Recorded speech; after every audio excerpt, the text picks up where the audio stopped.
All right, ladies and gentlemen, I am excited. I have Karen Neola on the show today.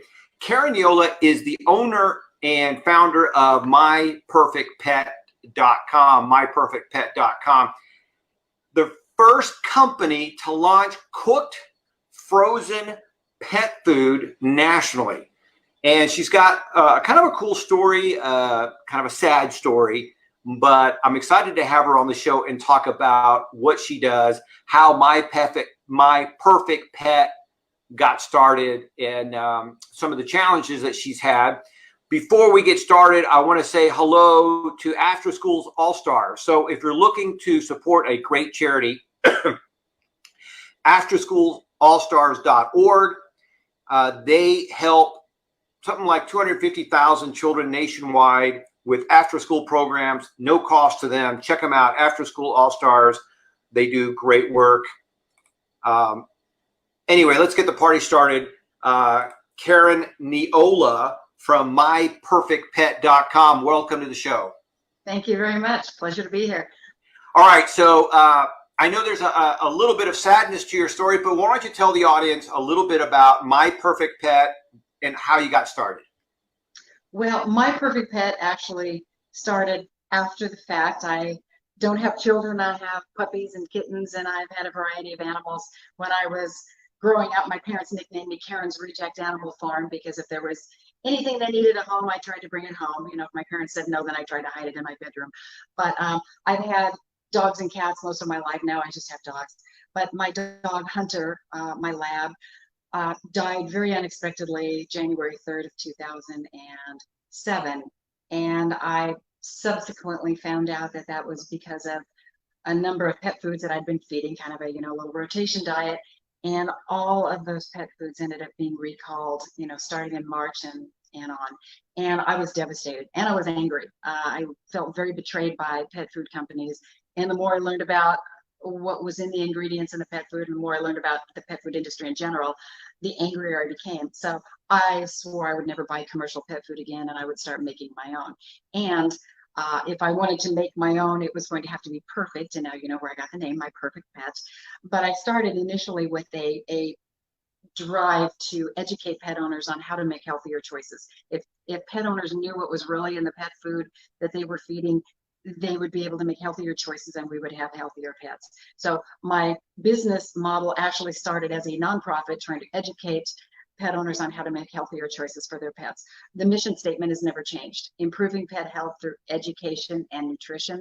Education first, with that as a passion. The business just continued to grow. I actually, for 2 years, tried not to start a business because, I have an R&D engineering background, so starting a pet food company was like the furthest thing from my mind. But as the business continued to grow, I realized that, like it or not, I had a national business growing.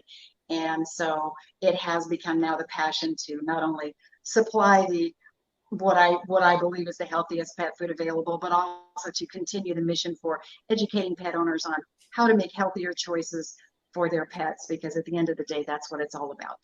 Absolutely. Absolutely. All right. So let's talk about some of these health issues. What are the common health issues that you found that are attributed to diet for our pets? There are so many health issues, like how much time do we have? Yeah, you'll have to give me the signal when it's time to stop. But there are so many health issues that are directly attributed to diet. Obesity, for example. I mean, over 54%, I think, of dogs are clinically obese. Wow. Over 51% of cats are clinically obese. And obesity is 100% resolvable through diet. Right. Our feeding directions say feed according to what they should weigh, not what they'd like to weigh. My dogs would like to weigh 400 pounds, but that would not be healthy. My sister at one point said, "You should be embarrassed. You own a pet food company and you have skinny dogs." And I said, "No, I have healthy dogs. You have a fat dog." You can tell your sister that. But, and I have learned, so many people ask, do you think my pet is overweight? And over the years, I've learned that the correct answer is not yes, because they don't really want to hear that. So I lead into, a little but you can tell is run your hands along the rib cage, and can you tell where the rib cage ends? And The correct answer is yes. If you can't, probably need to drop a few pounds. Can you feel the rib cage at all? Can you feel the bones, the ribs? If the answer is no, you need to drop a little bit of weight. Sometimes people say, oh, it feels bony. Well, maybe they need to add a couple of pounds. So I encourage people regularly, run your hands up and down the rib cage, especially if you have a big, fluffy, furry pet. Make sure that you've got the right weight on the pets. But obesity is 100% curable. A lot of companies sell the diet foods, the low carb foods, the low fat foods, the light. It's like, feed them slightly less, but still give them the same fresh, whole, real food. Back to what we said earlier, feed according to what they should weigh, not what they'd like to weigh. Very clever of the companies to want you to still buy as much food, just have it the low calorie or the lighter food. But the reality is if you cut back just a little bit on the quantity, it's probably okay. So what's so funny, real quick, what's so funny about that is that is the exact recipe for us humans, right? I mean, what is it, like 40% of U.S. Of Americans are overweight or obese, say whatever it is. And again, right. You can go with the fad diets, the low carb or the low fat, but the reality is it's the quantity. You got to restrict your quantity. You got to move more. And I think it almost, I like your rib cage test. That applies to humans too. If you can't tell. We're not going to do this right now. What's that? I said, we're not going to do that right now, are we? Because I do it on my all the time.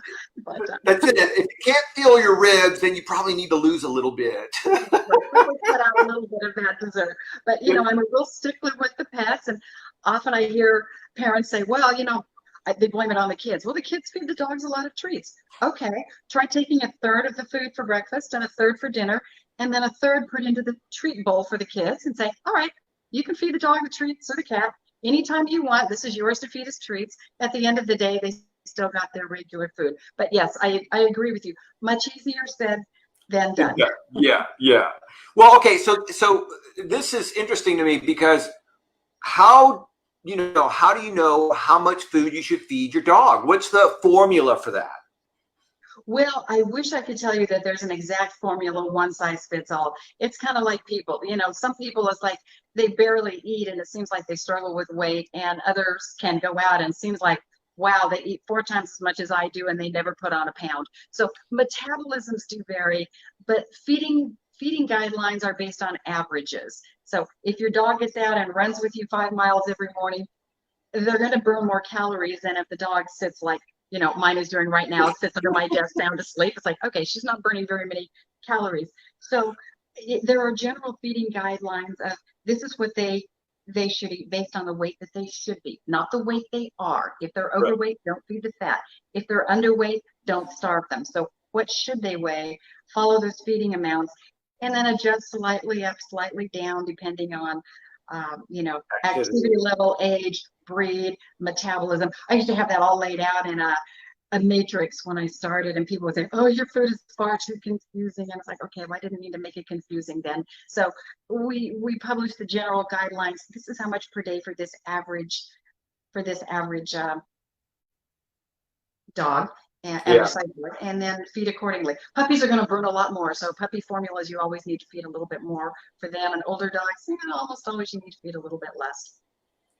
All right, so it's back to the some of the other health issues that the most common health issues, or some of the common health issues that you see with diet, because again, just like humans, you can eat you can fill your diet with crappy food.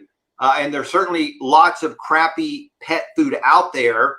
What are some of the other common health issues that you've seen because of poor diet? Diabetes is becoming more and more common. The number of cases is skyrocketing. In cats as well as dogs, yes. Wow. And a lot of that, people don't understand how many carbs are really in a lot of the foods they're feeding, particularly the dry foods. Some of those dry foods can be 60, 70, even 80% carb. So when people think they're getting a good deal on the shelf, well, look at the price of this bag of food, or look at the price per pound. What they don't realize is the price per pound they're actually paying for fillers and carbohydrates. So getting down to lowering the carbohydrates, lowering the fillers, lowering the what you call the crappy ingredients in those foods. The cost per pound to feed the pet really isn't always as great as people think. And then if you factor, there's no delicate way to say this, but if you factor the waste, what the pets don't absorb in their system, it's just waste. I call that gardening. So if you look at the price per pound that you're paying on the shelf and how much you're cleaning up in the backyard, the price per pound for what's actually being utilized in the pet, I think would shock a lot of pet owners to realize how much they're spending on the waste as opposed to just the healthy food. So diabetes is another common health issue that I'm not suggesting that we can eliminate diabetes, but I know based on a number of veterinarians who provide reports to us and what we hear from pet parents is that once they get the pets on a healthier diet, a lot of the symptoms, a lot of the health issues, such as diabetes, are either much more controlled or perhaps they can be controlled in some cases just through diet. Kidney disease is another very common and skyrocketing health issue. My belief is over the course of years of feeding, the lower cost, the lower end pet foods, it just taxes the system over those years. They have to struggle a lot harder to process the food. And at some point, the kidneys say, whoop, done. And they suggest that lower phosphorus foods, more whole foods. Again, muscle meats are a fantastic source of energy for both dogs and cats. Very highly digestible. I mean, up in the upper 90s, percent digestible. Very little waste. One of our nicknames as a company is My Perfect Poop because there's so much less coming out the back end because it's all utilized. Again, hard to market My Perfect Poop, but that becomes a decent nickname. But there, allergies. Again, I could go on and on, but so many issues. Oh, do you hear my dog in the background saying hi? I totally spoiled it. Must mean the mail is here, the highlight of the day. So many issues are blamed on allergies. My dog has allergies. Well, what kinds of allergies? Well, some studies suggest that as much as 80% of allergy symptoms disappear if you eliminate all of the ingredients that could contain toxins or other allergens. Eliminate the synthetic nutrients, the synthetic substances, get rid of the known allergens. We know some ingredients are not good for pets, so get those out of the pet system entirely. Even pets who say, or pet owners who say, well, my dog's allergic to chicken. Well, not the chicken that I feed him, but chicken dog food. That tells you right there the difference in what is in commercially available pet foods, most of them, and what you call the real chicken that you put on your plate. People use the term chicken. They think, oh, chicken made with real chicken. So they look at this boneless, skinless chicken breast on their plate and they go, oh, my pet food is made with this same real chicken. Not even close. If it says chicken meal or, other terms used for the chicken, then it's not the same. Those are the leftover scraps, byproducts, rancid. If you've ever been anywhere near a rendering plant, then that they stack those scraps up until they're just extremely rancid, often outdoors, and then they render them down and turn them into pet food ingredients. But people aren't picturing that. They're looking at, oh, chicken. This is kind of another topic which I won't launch into right now, but companies like My Perfect Pet who do use the boneless, skinless, fresh, real pieces of chicken and beef and all of that, we're not allowed to claim that in our marketing claims. So we are still only allowed to use the same term, chicken. So again, it's very difficult for pet food companies to really differentiate the ingredients because we're all supposed to use chicken. And pet food is called pet food, even though most of it is made primarily or exclusively with feed ingredients. So feed versus food. Somehow pet food is allowed to be called food, even though really it is a feed product. But yet the company is using real whole food, like My Perfect Pet. We're not allowed to make that distinction in the claims. So there are many areas that I'm kind of an activist in, and that is one of them. I need to tread lightly in that area because I still need to get my products on the shelf. But again, when we go to a restaurant, we don't sit down and say, before I eat this, I need to confirm that this is really human grade, because we know it's going to be human grade. And human grade is only used in really the pet food industry to try to differentiate the feed versus the food.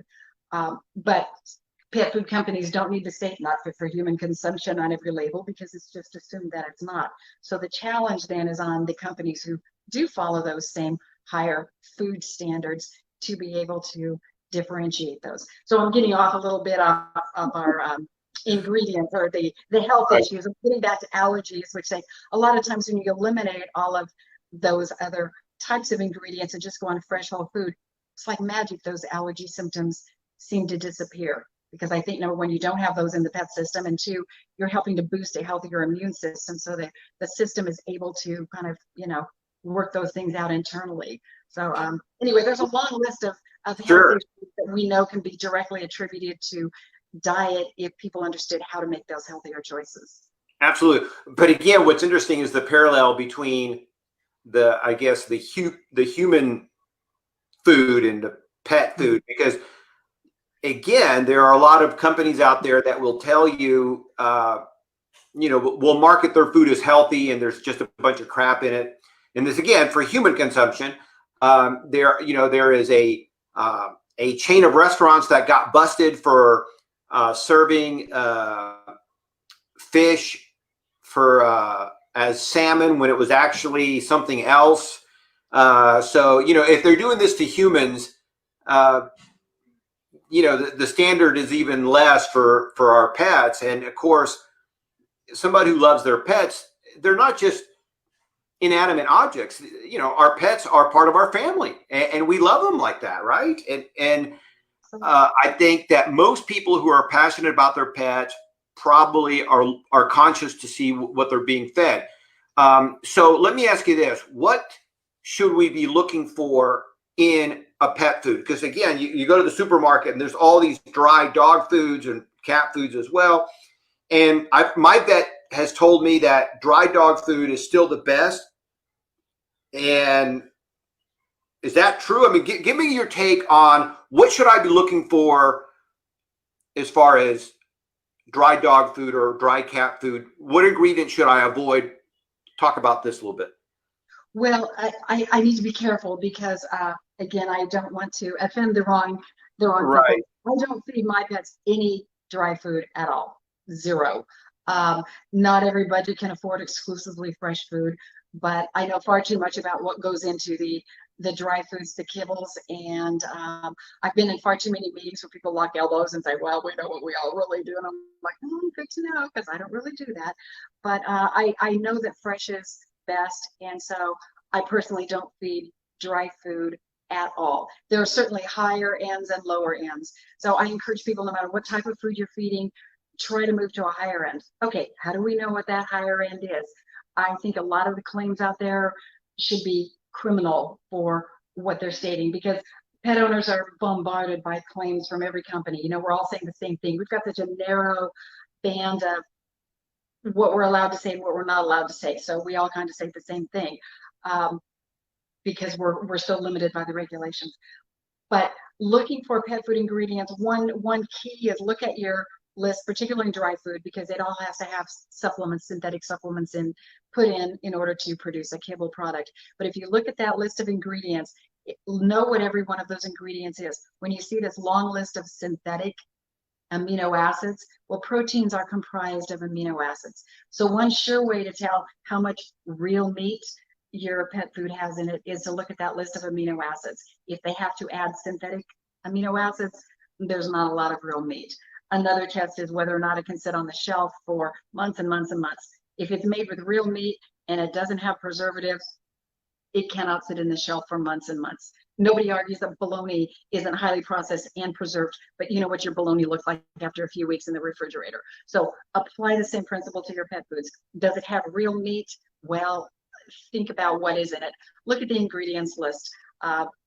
Fresh whole food almost always has a very short ingredients list. We don't have to add all the synthetics. I've actually been to a number of, supplement shows, nutrient shows where people are, from all over the world to come together and they want to sell you their supplements to put in the food. And sometimes I have fun with them. I'll say, okay, so I have a pet food company. So you're telling me that, how do you manufacture these and where do you manufacture? And they'll often come back and say, 100% manufactured in a lab. So we have a 100% control over the quality. What about fresh food? Oh no, fresh food, it can spoil. You have to worry about shelf life. You have to worry about variability in the profile. No, ours is all done in the lab. I said, okay, great. So now 100% of the nutrients are produced in the lab. So then all I have to add are the fillers, right? I just add the fillers and you take care of everything else. I say, yep, that's right. You just add the fillers and we take care of everything else. I would love to record those conversations because people have no idea what they're spending their money on is a bunch of lab produced synthetic supplements held together by a bunch of fillers and sold as premium pet foods. So look at the labels, look at the ingredients. If you see certain ingredient, if you think any ingredient really listed more than once, then you know they're being split for a reason. So make sure that you're not seeing, if you see rice in multiple places or lentils or peas or any of those, combine them all together, they're probably close to being the number one ingredient in that pet food. They split them so they can show up further down in the ingredients list, again, giving the impression that meat is really the primary ingredient. I would say avoid the word meals. If you see chicken meal, beef meal, sometimes it just says animal meal, and that's really scary because they don't even tell you what animal that is. But if you look at the meals, that means they've all come from the rendered leftover scraps. And again, there is nothing pretty about being anywhere near a rendering plant. So yeah, you kind of know. There's a huge difference also between deboned and boneless. Boneless chicken breast, well, that means it's that nice chicken breast that doesn't have the bone. The deboned meat, the mechanically deboned meat, that's what we commonly refer to as the pink slime or the white slime or whatever color the meat is when it's coming off of that animal. But again, people's like, oh, deboned chicken. Well, they're picturing chicken in their mind. They're not picturing this pan of goo, whatever that goo, yeah, that you buy for pennies on the dollar compared to a chicken breast. But those are some of the ways that you can look at the types of ingredients and know what comes into that food. I also encourage people to research the pet food companies. I know too much. I don't blindly trust anybody in the industry.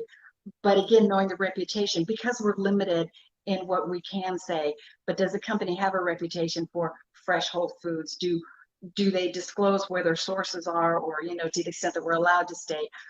Do you know what the processing is? There's really two primary components of pet food quality. One is the quality of the ingredients themselves.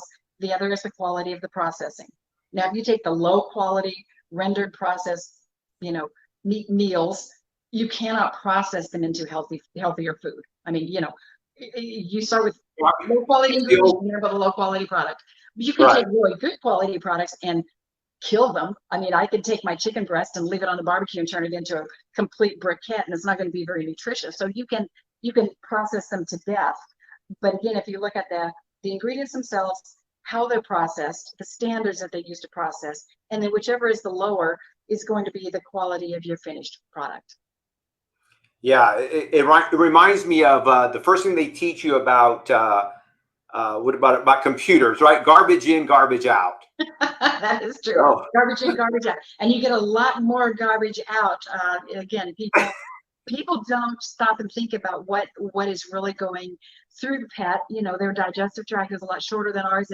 It runs at a lot higher speed, and they have to be able to capture whatever nutrients they can on the way out, and they don't stop and think about how much they're paying per pound for their gardening. So yes, there are a lot of ways that people can help to better understand, some terms to watch out for, some terms to avoid, and then overall look at, dry food, kibble being the lowest quality. Canned can be somewhat better, but you put those same ingredients in a can, it's not necessarily a healthier food, but slightly less processing. It's not extruded to those same high temperatures. And then we have dehydrated foods, and then of course there are raw foods. The reason that I started cooking the meats in My Perfect Pet, kind of the best of both worlds, raw fruits and vegetables, but the cooked meats. I was vegan most of my life. I'm not now, but I definitely did not want raw meat in my refrigerator. And my dogs were therapy dogs with Love on a Leash. And Love on a Leash does not have any restriction on what you feed. But most hospitals, health centers, senior centers, even a growing number of schools now, they ask that you not feed the dogs raw meat within X number of hours from a visit. And that has nothing to do with the health of the pet. It has to do with, you can train the dog not to lick the person, but you cannot train the little old lady or the child not to try to kiss the dog. And so you've got that potential for transfer from that piece of raw chicken that the dog just ate to the person who might have to have a compromised immune system. So that's the reason that I started with, well, I'm going to use my same food standards. If it's if I'm going to call it good enough for me, I'm going to call it good enough for them. And that's how the hybrid of the cooked and the raw together was founded. And I found it to be a continuing great combination here, the best of both worlds. Sure, sure. All right. So you said that originally you started as a .org, as really trying to be an educator and a nonprofit, and then because of the response and things of that nature, you decided to start a business. When did you officially start as a pet food business? Just for clarification, I started as a .net, and that's because myperfectpet.net rhymed. So again, I was not thinking long-term business. I thought myperfectpet.net, that's kind of cute. So anyway, that's how we started before we turned into myperfectpet.com. And for a while, we went by myperfectpetfood.com because I did so much with rescue groups and animals, and people started dropping off dogs and cats. And my tipping point came one day. I was literally coming out the front door to go to the airport, and there was a box of newborn kittens on the front. And I'm like, well, I can't leave the kittens out here, but it's like, I don't have time to take care of these kittens. So I said, okay, we're adding food to the end. So it's really clear we're food. We're not a rescue organization. But yes, in April of 2009 is when I officially made it into a for-profit business, because it takes a lot of money to run a nonprofit as well.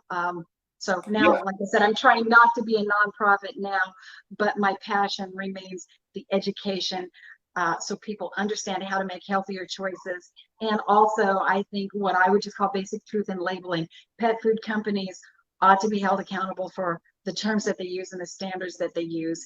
And in the pet food industry, again, we've got food and feed used so interchangeably that I think we should be able to make a distinction on which are the products, the ingredients and the products that are true feed quality and which ones are true food quality. I'm not saying that you have to eliminate one or the other, but consumers got to be able to understand what is it they're purchasing. When they sit down at the dinner table, they know the standard there. They buy for their pet, not so sure without a lot of homework.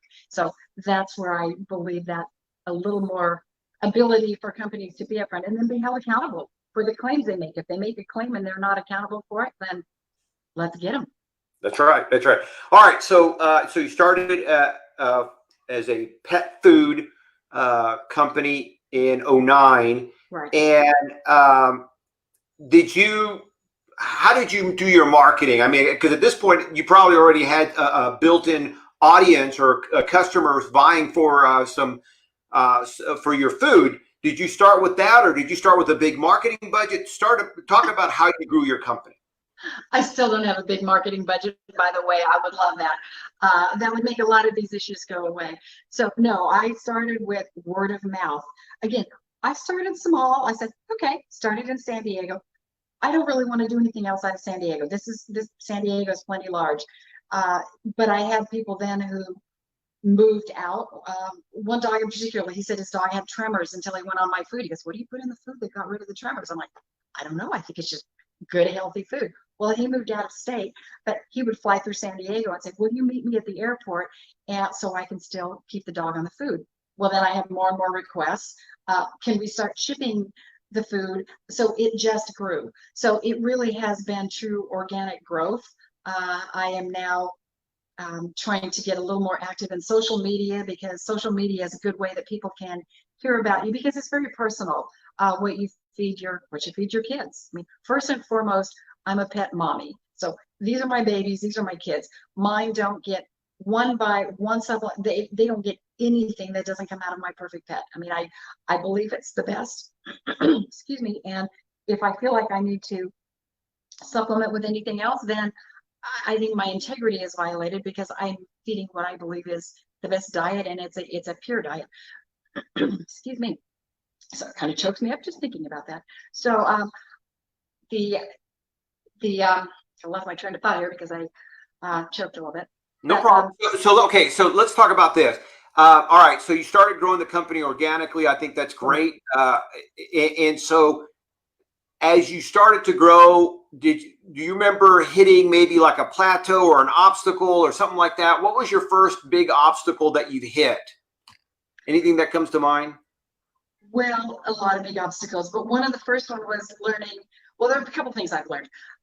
One was that the pet food industry is ruthless, and I did not understand the the depths to which companies will go to eliminate competition. So I stepped into a raging battlefield. I expected, yeah, a little healthy competition, but I did not expect a raging global bloody battle to be going on with pet food companies, and even the types of companies. You know, are you in the grocery store? Are you in the big box stores? Are you in the independents? And I've often said I would, you know, I'd put the food in an an auto body shop if I thought they would help to educate consumers on how to buy healthier pets or healthier food for their pets. So personally, I didn't care where it was, but I understand now the distinction that the independent pet stores really sharing a passion for how do you educate, how do you spend time with each individual customer, that you help them understand what is better, how do you look for the right ingredients, how to do all the same things I'm saying here. So I really align myself with the independents because we share the same value, we share the same passion. So that's one of the learnings. My second big one is that I can be 100% transparent and honest and not allowed to get my products licensed in any state, because again, they all assume that pet food companies are lying. Right. Now, I went from a simple belief that, well, they think I'm lying, I just have to prove that I'm not, to understanding now the hundreds of millions and literally hundreds of millions of dollars spent lobbying to basically to restrain companies who are using fresh whole foods from being able to claim fresh whole foods, and from allowing feed and food to become used interchangeably in the pet food arena. So, money speaks, money Right. talks. So when you have hundreds of millions of dollars lobbying to basically level the playing field so that we can only use that chicken term. Well, and I think, I want to say this, it's not to level the playing field, it's to confuse the playing field, because as a consumer, if I'm looking at your fresh food, and here's a bag of dry dog food, made from China or made in China from, total crap, and they both quote have the same ingredients, I'm going to go, as a consumer, I don't know any better. I'm thinking, well, they're the same product. I'm just going to go with the cheaper one. Exactly. Why do I want to mess with this one over here? Not realizing that, right. Again, obvious.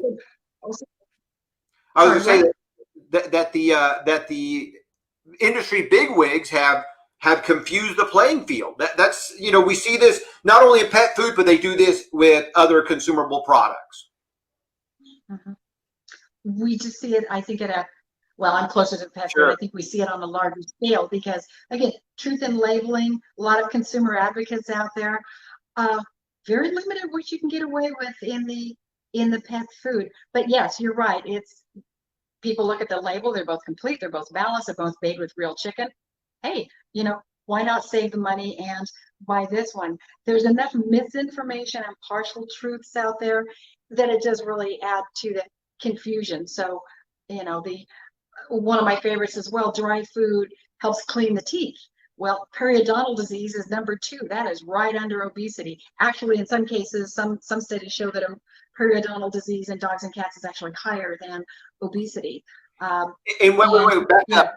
So periodontal disease in our pets, is that also from their diet, or is that really from not brushing their teeth? Because I'm thinking, out in the wild, your cats or dogs aren't going to brush their teeth. So, as a pet owner, am I hurting my pets because I'm feeding them bad dog food or bad cat food, and that's hurting their teeth? What's the connection? Well, both are good. Taking good care of their teeth is important. I have one right now that, for the life of me, I don't think I've ever brushed all the teeth at the same sitting at once, and so I'm feeling the pain that I've always had dogs that just like sit there and open up. And actually, the last 2 I had, they competed with each other. One would try to be like, getting in there and getting theirs done again. The one I have now, not so much. So as pet parents, we have to do what we can, do the best that we can. But dry food, actually the dry crunchy food, gets lodged in the teeth and the gums, and it stays in the mouth a lot longer. I tell people, it's like, you know what, do you eat corn nuts before you go to bed instead of brushing your teeth so that your teeth get cleaner? It's like, no. Or, you know, cereal or Triscuits or whatever dry, crunchy, anything that you eat, it does not clean your teeth. And it doesn't do any more with the pets. So the longer it stays in the teeth and the gums, the longer it's there growing bacteria. Bacteria feeds the, you know, the plaque and the tartar, and they end up with worse issues, particularly if the parents don't brush the teeth. Fresh food is, you know, it's very little, it gets lodged in the teeth and the gums. It's also very quickly digested, so it moves out of the mouth. So you tend to have a much cleaner mouth, much less bacteria in the mouth when you feed the fresh food. Well, I'm trying to say that one 3 times in a row. But but it's a brilliant marketing campaign by the dry food company saying, oh, well, you need dry food to help clean the teeth. Brilliant, because it makes sense until you stop and think about, okay, you're just eating this dry, crunchy food. It doesn't help them any more than it helps us. You actually need to work harder to get it out. Sure. No, I think it's a great answer. All right. So we're almost out of time. So I wanted to put this up real quick. If you guys want to come out and go to myperfectpet.com, and you know, there's a lot of information there. So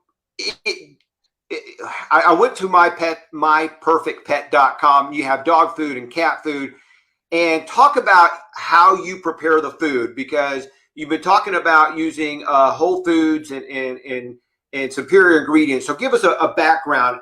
How do you prepare the food?